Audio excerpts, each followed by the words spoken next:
خلق الإنسان علمه البيان.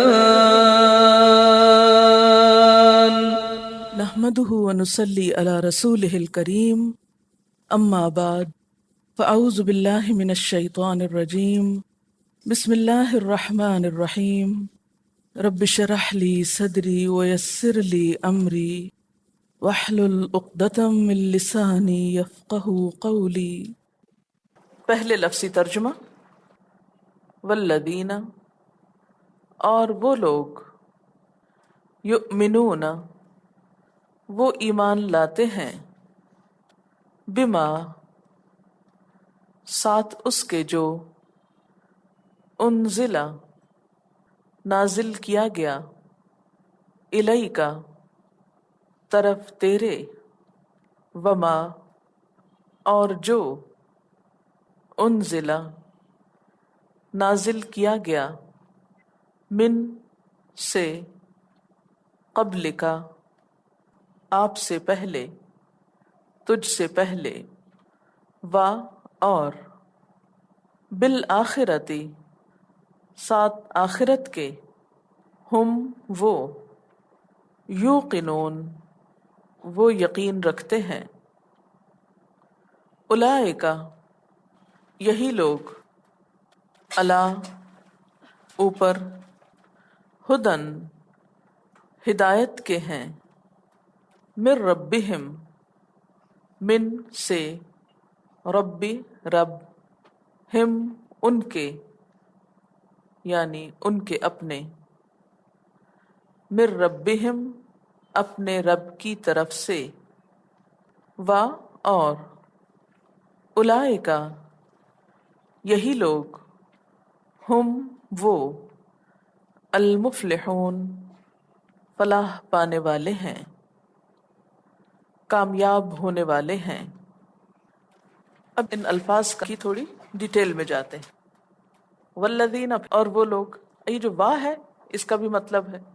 اب دیکھیں نا، عربی زبان میں حرفوں کے بھی مطلب ہے۔ والذین یؤمنون، دوبارہ آ گیا یؤمنون، بما، ساتھ اس کے جو، انزل، نازل کیا گیا، نون زیلام، نزلہ، نزلہ کا لفظ آپ بولتے ہیں تو اس کو کیوں نزلہ کہتے ہیں؟ اس میں بھی کچھ گرتا ہے۔ تو انزلہ، اتارنا، نازل کرنا، تو انزلہ، اتارا گیا، الیکا، یہ بھی دو لفظوں سے مل کر بنا ہے، ایک ہے الہ اور ایک ہے کا۔ الہ کا مطلب ہوتا ہے طرف، اور کا جو حرف ہے اس کا کیا مطلب ہے؟ تیرا، آپ کا۔ وا، پیچھے گزر چکا، ما، گزر چکا، انزلہ، گزر چکا، من، گزر چکا، قبل، اردو میں قبل بھی استعمال ہوتا ہے۔ قبل کا معنی ہوتا ہے پہلے، کا، گزر چکا، وا، گزر چکا، بے، گزر چکا، آخرت، یہ آنے والی ہے۔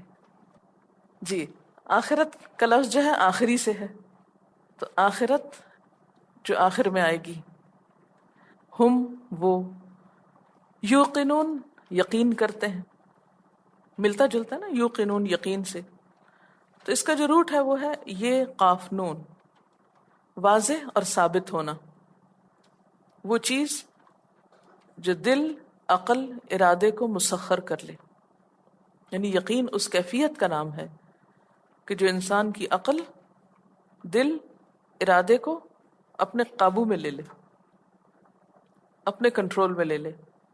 ایک ایمان ہوتا ہے، ایک یقین ہوتا ہے۔ ایمان پہلا درجہ ہوتا ہے، یقین آخری درجہ ہوتا ہے۔ عمل دونوں میں ایک ہی ہے، ماننا۔ لیکن یقین ایسا ماننا ہوتا ہے کہ جس کے بعد دل، دماغ، ارادہ، اختیار سب کچھ اس کے تابع ہو جائے، اسی کے مطابق ہو جائے۔ اولئک، یہ نیا لفظ آ گیا ہے، یہ لوگ یا وہ لوگ، ایسے لوگ، الا، اوپر، ایک ہوتا ہے الہ اور ایک ہوتا ہے الا۔ الہ ہوتا ہے الف کے ساتھ طرف، اور الا عین کے ساتھ اوپر۔ ہدن، ہدایت کے، من، رب، رب، ہم، و، اولئک بھی گزر چکا، ہم بھی گزر چکا، المفلحون، فلاح پانے والے، مفلح کی جمع، فے لام ہے اس کا روٹ ہے. فلاح کا مطلب ہوتا ہے کاٹنا، پھاڑنا. فلاح کہتے ہیں کامیابی کو. اصل میں یہ فلاح کا لفظ کسان کے لیے، فارمر کے لیے استعمال ہوتا ہے عربی میں. فلاح کیا کرتا ہے؟ زمین کو پھاڑتا ہے اور فصل کاٹتا ہے. تو کاٹنے پھاڑنے والے کو کیا کہتے ہیں؟ فلاح. تو فلاح کہتے ہیں کامیابی کو، لیکن مکمل کامیابی کے لیے فلاح استعمال ہوتا ہے، ادھوری کامیابی کے لیے نہیں. یہ دنیا اور آخرت دونوں کی کامیابی کے لیے استعمال ہوتا ہے. مفلح اصل جو چیز ہے نا وہ آپ کو پہچان کرنی ہے. لفظ پہچانیے. کسی بھی اسکل کو اگر آپ نے اختیار کرنا ہے تو اس کے لیے کیا ضروری ہے؟ آپ ریپیٹ کریں اس کو بار بار. پہلے الفاظ کو سمجھیے، غور کیجیے، پہچانیے، دماغ لڑائیے، اس کے بعد اس کو بار بار پڑھیے حتیٰ کہ وہ آپ کو ازبر ہو جائے اور آپ اس کے ماسٹر ہو جائیں، اور ایک وقت آئے کہ ان الفاظ کو آپ بغیر کسی ترجمے کے ڈائریکٹ سمجھ سکیں. ٹھیک ہے؟ ان آیات کا خلاصہ مفہوم والذین یؤمنون بما انزل الیک، ان ساری چیزوں کو مانتے ہیں جو محمد صلی اللہ علیہ وسلم پر اتاری گئیں، خواہ وہ قرآن پاک کی شکل میں یا وہ احادیث کی شکل میں. یعنی کتاب کو بھی مانتے ہیں اور حکمت کی ان باتوں کو بھی مانتے ہیں، ان کو بھی سنجیدگی سے لیتے ہیں جو نبی صلی اللہ علیہ وسلم پر اتاری گئیں. وما انزل من قبلک، اور جو آپ سے پہلے اتاری گئیں یعنی دیگر انبیاء پر، ان میں سے جو باتیں محفوظ ہیں ان کی بھی تصدیق کرتے ہیں. وہ کھلے دل کے لوگ ہیں. اور کیا کرتے ہیں؟ اپنے انجام کی فکر کرتے ہیں. وبالآخرۃ ہم یوقنون، آخرت پر وہ یقین رکھتے ہیں. آخرت کے بارے میں وہ اتنے سنجیدہ ہوتے ہیں کہ ان کی دنیا کے تمام تر فیصلے، ان کا دل، ان کی عقل، ان کے ارادے، ان کے اختیارات، سارے کے سارے آخرت اورینٹڈ ہوتے ہیں، آخرت کے تابع ہوتے ہیں. وہ آخرت کو سامنے رکھ کر دنیا میں رہتے ہیں، وہ انجام کو سامنے رکھ کر جیتے ہیں. اولئک، ایسے لوگوں کی پہچان کیا ہے یا ایسے لوگوں کا طریقہ کیا ہے؟ علی ھدی من ربہم، یہ اپنے رب کی طرف سے آئی ہوئی ہدایت پر ہیں، یہ ہدایت یافتہ لوگ ہیں. ان کا انجام کیا ہوگا؟ وَأُولَئِكَ هُمُ الْمُفْلِحُونَ، یہ لوگ فلاح پائیں گے، کامیاب ہو جائیں گے، یہ عظیم الشان کامیابی پائیں گے. اب ذرا دوبارہ ان آیات کو دیکھتے ہیں. وَالَّذِينَ يُؤْمِنُونَ بِمَا أُنزِلَ إِلَيْكَ، بما، جو کچھ آپ کی طرف آیا ہے. اطاعت کا ایسا مقام ہے کہ جو کچھ بھی اللہ کے رسول صلی اللہ علیہ وسلم پہ آیا وہ سب لینے کو تیار ہیں. کوئی شرطیں نہیں لگاتے کہ صرف قرآن کی مانیں گے، آپ کی نہیں مانیں گے. نہیں، پسند ہے یا نہیں، دل چاہتا ہے یا نہیں، سب کو سچا مانتے. اور اتنے بڑے دل والے ہیں کہ پچھلے پیغمبروں کی تعلیمات کو بھی ریکگنائز کرتے، ان کو بھی مانتے کہ ہاں وہ بھی اللہ تعالیٰ ہی کے بھیجے ہوئے تھے، اور جو کچھ ان کی طرف آیا وہ بھی حق ہے، وہ بھی سچ. اور پھر بے فکر ہو کر، بے خوف ہو کر، غفلت سے نہیں جیتے، آخرت کو سامنے رکھ کے جیتے. وہ شارٹ سائٹڈ نہیں ہوتے، کوتاہ نظر نہیں ہوتے، صرف آج کی نہیں سوچتے، دور اندیش ہوتے ہیں، کل کی بھی سوچتے ہیں. آج تو گزر جائے گی، کل کہاں ہوں گے، یہ دنیا تو ہاتھ سے نکل جائے گی، کل آخرت کا کیا بنے گا. وہ فیصلے آج کے فائدوں کو سامنے رکھ کے نہیں کرتے، وہ کل کی زندگی کو سامنے رکھ کے اپنی زندگی گزارتے. اس لیے کہ ہمارا کل کیا ہے، جیسا ہمارا آج ہے. آج کیا ہے؟ مثلاً اگر آپ کے ہاتھ میں کاغذ ہے اور اس پر آپ کچھ لکھ رہے ہیں تو یہ آپ کا آج ہے. کل اس ورقے کو الٹا دیا جائے گا، جو آج لکھیں گے وہ کل دکھا دیا جائے گا. بعین ہی وہی، نہ کم نہ زیادہ. وہ آج سوچ سمجھ کے لکھتے ہیں کہ کل اسی کو دکھا دیا جائے گا. وہ آخرت کو سامنے رکھ کے کام کرتے ہیں. وبالآخرۃ ہم یوقنون، آخرت نے ان کے دل کو پکڑا ہوا ہے، کنٹرول کیا ہوا ہے. وہ کچھ خواہش کرتے ہیں تو یہ نہیں سوچتے کہ آج اس کا بہت مزہ آئے گا اس لیے کر لو، وہ سوچتے اس مزے کا کل کیا نتیجہ نکلے گا. یہی سوچ ان کو حرام سے روک دیتی، نہیں حرام کی طرف نہیں جانا، کل اس کا نتیجہ اور انجام بہت برا ہوگا. جھوٹ نہیں بولنا، کل اس کا انجام بہت خراب ہوگا. کسی کو تانا نہیں دینا، کل اس کی پکڑ ہوگی. کسی کا مال نہیں چھیننا، کل واپس دلایا جائے گا. وَبِالْآخِرَةِ هُمْ يُوقِنُونَ. ایسے ہی لوگوں کے لیے اللہ تعالیٰ کی طرف سے کیا خوشخبری ہے؟ ان کو راستہ مل گیا، ان کو منزل مل جائے گی. اولئک علی ھدی من ربہم، یہ اپنے رب کی طرف سے آئی ہوئی ہدایت پہ چل پڑے، یہ ہدایت یافتہ ہو گئے، اب ان کو راستہ مل گیا ہے. ایسے لوگ اب کامیاب ہو کر رہیں گے. وَأُولَئِکَ هُمُ الْمُفْلِحُونَ. یہ اپنی کھیتی جو آج اس دنیا میں لگا رہے ہیں کل کاٹیں گے، کل بہترین فصل کاٹیں گے، یہ پار ہو جائیں گے. ہمیشہ کی خوشیاں ان کو ملیں گی، ہمیشہ کی کامیابی، سرفرازی، عزت، بلندی. وہاں ان کی ہر خواہش پوری ہوگی، وہاں ان کو وہ ملے گا جو یہ چاہیں گے. آج ہم کس کس چیز کی تمنا کرتے ہیں؟ ہمارے پاس ایک اچھا گھر ہو، گھر میں باغ ہو، اچھے لوگ ہوں، اچھے دوست آس پاس ہوں، اچھے انسانوں سے واسطہ ہو، امن ہو، سکون ہو، خوشی ہو، خوشحالی ہو. کوئی چیز جس کی آپ تمنا کریں، جس کا آپ سوچیں، کل قیامت کے دن اولئک ھم المفلحون، وہ سب پا لینے والے ہیں. مفلح جزوی کامیابی کے لیے نہیں، صرف دنیا کی کامیابی کے لیے نہیں، دنیا کے ساتھ آخرت کی کامیابی کے لیے. اس لیے اس کتاب کا پڑھنا ضروری ہے، کیونکہ باقی کتابیں آپ کو دنیا میں کامیاب ہونے کے طریقے تو بتاتی ہیں، کامیاب زندگی گزارنے کے اصول، کامیاب لوگوں کی زندگی کے جو طریقے ہیں. اچھا، میرا آپ سے ایک سوال ہے کہ جب یہ بات آئی کہ یہی لوگ ہدایت پر ہیں اور یہی لوگ کامیاب ہونے والے ہیں، تو کیا اس کا مطلب یہ ہے کہ صرف یہی چند کام کر لینا کافی ہے؟ کون کون سے کام؟ یؤمنون بالغیب ویقیمون الصلاۃ ومما رزقناہم ینفقون، اور والذین یؤمنون بما انزل الیک وما انزل من قبلک وبالآخرۃ هم یوقنون. کیا روزہ رکھنا ضروری نہیں ہے؟ حج کرنا ضروری نہیں ہے؟ تو وہ یہاں تو کون نہیں لکھا ہوا؟ لکھا ہوا ہے بما انزل الیک. ٹھیک ہے، بما انزل الیک میں لکھا ہوا ہے کہ صرف یہ چند باتیں نہیں، جو کچھ اور بھی باقی قرآن پاک میں آپ کی طرف اتارا گیا ہے یا اس کے علاوہ بھی اتارا گیا ہے، ان سب کو مانتے ہیں. اچھا جناب، قرآن پاک میں جو لفظ آیا ہے وہ ہے مفلحون، جس کا سنگولر کیا ہے؟ مفلح. مفلح کا روٹ کیا ہے؟ فے لام ہے. ٹھیک ہے، اس سے ہم اردو میں ایک لفظ استعمال کرتے ہیں فلاح. کس کے معنی میں؟ کامیابی کے معنی میں. فے لام ہے کا مطلب کیا تھا؟ کاٹنا اور پھاڑنا. یہ اس کا لفظی معنی ہے، ڈکشنری میننگ ہے. اوکے، اب آپ دیکھیے کہ کاٹنے پھاڑنے والے کو فلاح کہتے ہیں. عربی میں فلاح بولتے ہیں کسان کو. قرآن پاک میں ہمیں یہ بتایا گیا ہے کہ متقی کا انجام کیا ہے؟ مفلح. مفلح کے لیے کیا بننا ضروری ہے؟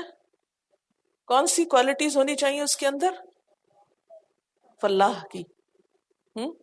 ایک تو وہ کوالٹیز ہیں نا جو اللہ تعالیٰ نے آپ کو ریچولز کی شکل میں بتا دی، یؤمنون بالغیب ویقیمون الصلاۃ ومما رزقناہم ینفقون. اب مجھے آپ بتائیے کہ کسان کیا کرتا ہے؟ زمین پھاڑتا ہے، اس کے لیے کیا کرتا ہے؟ ہل چلاتا ہے. زمین نرم کرنے کے لیے کیا کرنا پڑتا ہے اس کو؟ پہلے پانی لگانا پڑتا ہے. جی ہاں، پہلے پانی لگا دیتے ہیں، وہ گیلی ہو جاتی ہے، پھر اس کے بعد اس کو آسانی سے پھاڑ لیتا ہے. پھر اس کے بعد کیا کرتا ہے؟ اس میں بیج ڈالتا ہے. جب بیج ڈال دیتا ہے تو پھر بس ڈال کے گھر چلا جاتا ہے، اس کی حفاظت کرتا ہے کہ اس کے کومپلے نکلے. پھر اگر اس کے ساتھ کچھ اور بھی نکل آئے تو اس کو کاٹ کے نکال پھینکتا ہے. اس سارے پروسیجر میں اس کی فکر نہیں کہیں جاتی، اس کو دھڑکا لگا رہتا ہے، پتہ نہیں بارش ہوگی کہ نہیں. تو متقی کا ہم نے مانا پڑا تھا کہ وہ بہت حساس انسان ہوتا ہے، فکر مند ہوتا ہے، محتاط ہوتا ہے، کیئرفل ہوتا ہے، غافل اور بے فکرہ نہیں ہوتا. اس کو امیجن کریں ایک کسان میں، ایک فارمر میں، ایک فلاح میں، ان کوالٹیز کو ڈھونڈیں اور ان دونوں کے بیچ میں اپنے آپ کو ڈھونڈیں۔ اب ہم ذرا متقین کی صفات دوبارہ دیکھتے ہیں اور فلاح کو بھی ذرا ساتھ ساتھ لے کے چلنا ہے۔ متقی جو ہوتا ہے وہ غیب پر ایمان لاتا ہے۔ ایمان کہاں ہوتا ہے؟ اس کی جگہ کیا ہے؟ دل۔ دل کی کیفیت بتائی گئی نا، اس کی باطنی کیفیت۔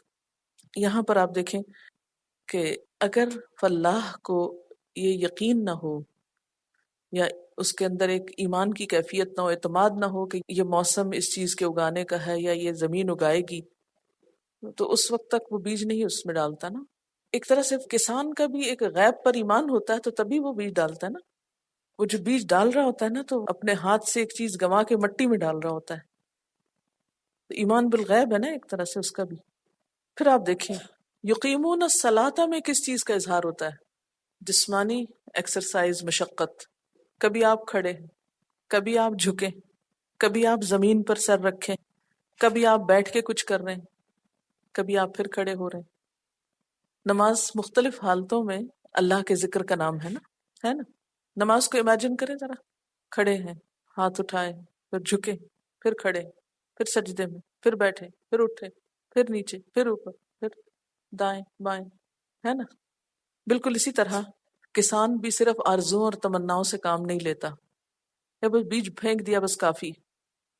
کبھی بیٹھ کے کام کر رہا ہوتا ہے، کبھی جھک کے کام کر رہا ہوتا ہے، کبھی کھڑے ہو کے کر رہا ہوتا ہے، یعنی مسلسل، یعنی فزیکلی اس میں انوالو ہوتا ہے، جسمانی طور پر بھی مشقت کرتا ہے۔ محض سوچے نہیں سوچتا، محض توکل اور اعتماد کر کے نہیں بیٹھ جاتا، بلکہ عملی کوشش ضروری ہوتی۔ پھر اس کے بعد آپ دیکھیں کہ جو رزق ہم نے ان کو دیا اس میں سے خرچ کرتے ہیں، گویا حقوق العباد ادا کرتے ہیں۔ کسان بھی جو کچھ اگاتا ہے وہ سب خود ہی کھا جاتا ہے، کیا کرتا ہے؟ کچھ دوبارہ اگانے کے لیے رکھتا ہے، کچھ انسان کھاتے ہیں، کچھ چڑیاں پرندے کھاتے ہیں۔ یعنی ایک کسان کی محنت سے کتنی مخلوق فائدہ اٹھاتی، کبھی سوچا آپ نے؟ کتنے فائدہ اٹھاتے؟ اسی طرح ایک متقی انسان جو ہوتا ہے اس کی زندگی ایک کسان کی طرح فائدہ مند ہوتی، بارآور ہوتی۔ جیسے حضور صلی اللہ علیہ وسلم نے فرمایا نا کہ جب ایک کسان کچھ زمین میں اگاتا ہے تو اس سے چڑیاں پرندے وغیرہ جو کچھ کھا جاتے ہیں وہ سب اس کے لیے صدقہ لکھا جاتا ہے۔ تو اسی طرح ایک بندہ مومن جو ہوتا ہے نا، اس کا ہر عمل اس کے لیے نیکی کے جذبے کے ساتھ کیا ہوا صدقہ ہوتا ہے۔ اب ایک کسان اگر سب چڑیوں کے اوپر بین لگا دے، زمین کے کیڑوں کا ناطقہ بند کر دے، اور کسی انسان کو پاس پھٹکنے نہ دے اپنے فصل کے، کسی کو کچھ کھانے نہ دے اس میں سے، تو پھر وہ خود غرضی کے ایک جذبات آ جائیں گے نا، تو ایسے لوگ پھر مفلحون نہیں ہوتے۔ اور کیا کرتا ہے؟ یؤمنون بما انزل الیک۔ اچھے کسان کون ہوتے ہیں؟ جو اپنے پچھلوں کے تجربات سے فائدہ اٹھاتے ہیں، پوری طرح انفارمیشن رکھتا ہے۔ اب آپ دیکھیں اس وقت ایگریکلچر میں دو طرح کے ٹرینڈز ہیں نا، ایک ہمارا بالکل ٹریڈیشنل طریقہ ہے، اور ایک کیا ہے، بہت پڑھے لکھے لوگ جو ایگریکلچر کی فیلڈ میں آ کے بہت ریسرچ کر رہے ہیں، اور نہ صرف یہ کہ ہمارے ملک میں بلکہ پوری دنیا میں آپ دیکھیے ان کا ایگریکلچر جو ہے وہ کہاں جا رہا ہے۔ اور اسی طرح صرف کتابیں پڑھ کر ہی نہیں آپ اچھے کسان بن سکتے، بلکہ وما انزل من قبلک، پچھلے تجربات اور پچھلے مشاہدات جو ہیں وہ بھی فائدہ دیتے ہیں۔ تو بنیادی طور پر کامیاب انسان جو ہوتا ہے وہ پریجوڈس نہیں ہوتا، اس میں تعصب نہیں ہوتا، صرف اپنے تجربے اور اپنے علم کو ہی کافی نہیں سمجھتا۔ گزشتہ لوگ جو اس فیلڈ میں کام کر چکے ہیں ان کے تجربات سے بھی فائدہ اٹھاتا ہے۔ وبالآخرۃ ہم یوقنون، اور اپنے اینڈ کو سامنے رکھ کر کام کرتا ہے متقی۔ اور اچھا کسان بھی کیسے کام کرتا ہے؟ ایک ٹارگٹ مقرر کرتا ہے نا کہ مجھے یہ اچیو کرنا ہے، اتنا اچیو کرنا ہے، مختلف چیزوں کو پھر آگے بڑھتا ہے۔ اب آپ اپنے آپ کو رکھیے متقی اور کسان کے بیچ میں، آپ کے اندر کیا کوالٹیز ہونی چاہیے؟ سب سے پہلے آپ اپنے اس کام کے حوالے سے ان کوالٹیز کو پرکھیں گے، پھر ہم جنرل لائف کی طرف جائیں گے۔ دیکھیں نا، جو اس وقت جس مقصد کے لیے یہاں بیٹھے ہیں پہلے اس کو تو حل کر لیں، اس کے بعد باہر کی دنیا میں نکل کے دیکھیں گے کیا کرنا ہے۔ یؤمنون بالغیب، یہ قرآن کیا ہے؟ غیب وحی کے ذریعے اترا ہے نا، تو اس کتاب پر آپ کا پکا ایمان اور اعتماد ہونا چاہیے کہ یہ فائدہ مند کام۔ تو پہلی کوالٹی جو آپ کے اندر ہونی چاہیے وہ یہ سب کچھ مجھے فائدہ دے گا۔ ابھی تو کچھ فائدہ نظر نہیں، ابھی تو سب جا ہی رہا ہے آپ کے ہاتھ سے۔ فائدہ کہاں رکھا ہوا ہے؟ غیب کے پردے میں نا، ابھی وہ ہٹے گا تو نظر آئے گا کہ آپ کے ایک ایک منٹ پر آپ کو ملا کیا۔ آپ کو پتہ ہے ایک طالب علم جب علم کے راستے میں نکلتا ہے تو وہ فی سبیل اللہ ہوتا ہے، وہ عبادت میں ہوتا ہے یہاں تک کہ وہ واپس نہ پلٹ آئے۔ اور کیا آپ کو یہ معلوم ہے کہ علم حاصل کرنا نفل نماز پڑھنے سے بھی زیادہ افضل درجے کی عبادت ہے؟ کیوں؟ اس لیے کہ فرض ہے نا، طلب العلم فریضۃ علی کل مسلم، علم حاصل کرنا ہر مسلمان پر فرض ہے، آپ اپنا فرض ادا کر رہے ہیں۔ دوسری بات وَيُقِيمُونَ الصَّلَاةَ، اس میں کیا کریں گے آپ؟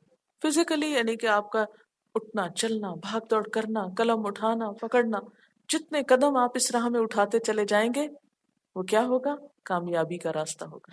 اور کیا کرنا ہے؟ وَمِمَّا رَزَقْنَاهُمْ يُنْفِقُونَ، مال جو اس کام میں لگے گا وہ سب بھی ایک صدقہ بن جائے گا۔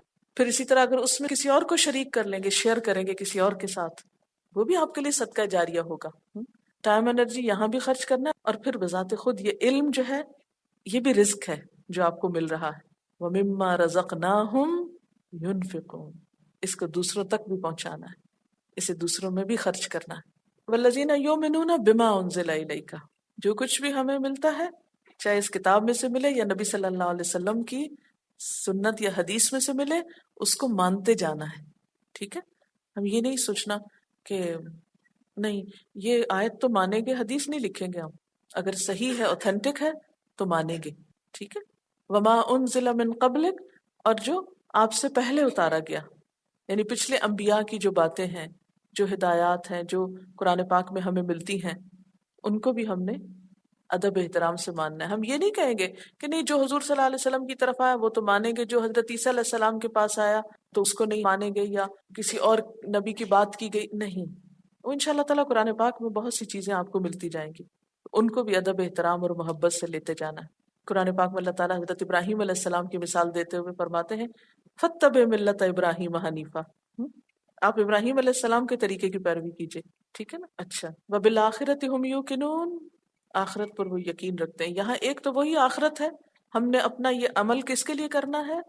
اس نیت سے نہیں کرنا کہ اس سے ہمیں کچھ دنیا کا مال مل جائے، دنیا تو جو قسمت میں آئی جائے گی، اس کو کھائے بغیر پہنے بغیر استعمال کیے بغیر نہیں مریں گے آپ، یقین رکھیے اس بات پہ۔ لیکن اس کے ساتھ ساتھ وَبِالْآخِرَةِ هُمْ يُوقِنُونَ، انجام کو سامنے رکھ کے کام کا آغاز کرنا ہے، آخرت اورینٹڈ ہو کر، کوئی گول اور ٹارگٹ سامنے رکھ کے کام کرنا ہے۔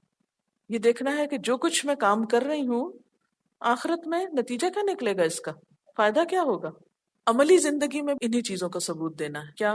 یؤمنون بالغیب، اور نماز قائم کرنا، رزق خرچ کرنا، کھلے دل کا مالک ہونا، ہر کام جو بھی آپ کریں آپ سوچیں کہ اس کام کا میری آخرت میں کس طرح فائدہ ہو سکتا ہے۔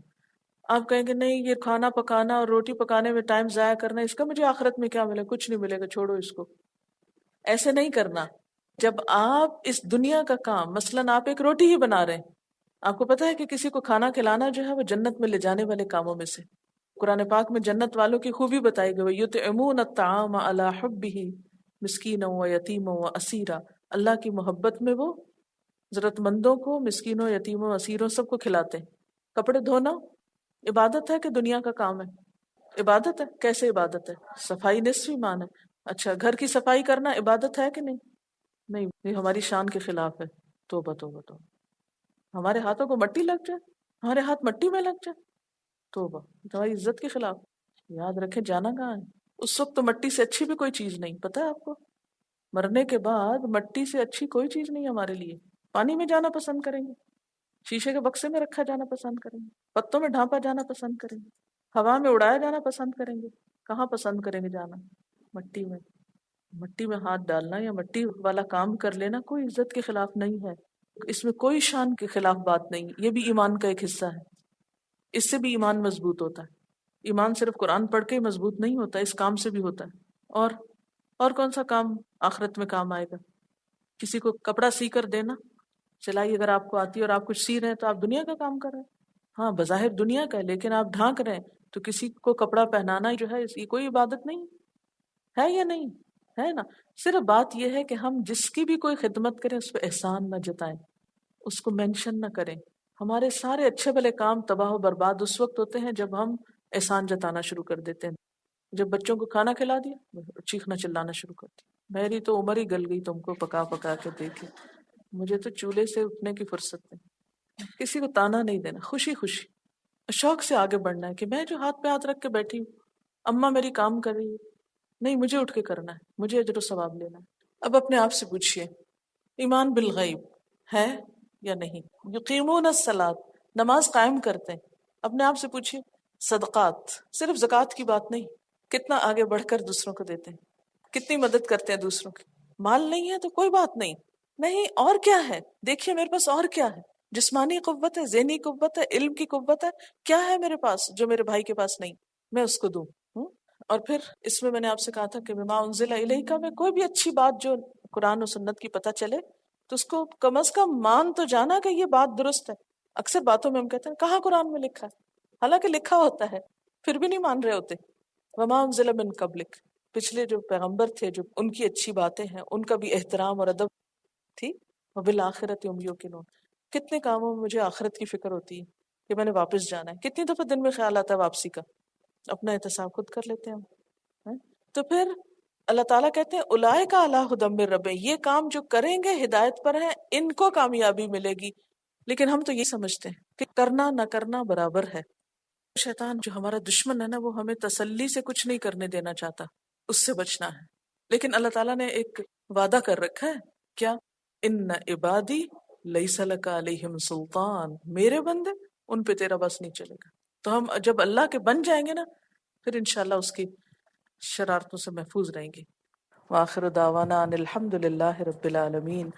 سبحانک اللہم وبحمدک، سبحانک اللہم وبحمدک، اشہد ان لا الہ الا انت، استغفرک واتوب الیک۔ والسلام علیکم ورحمۃ اللہ وبرکاتہ۔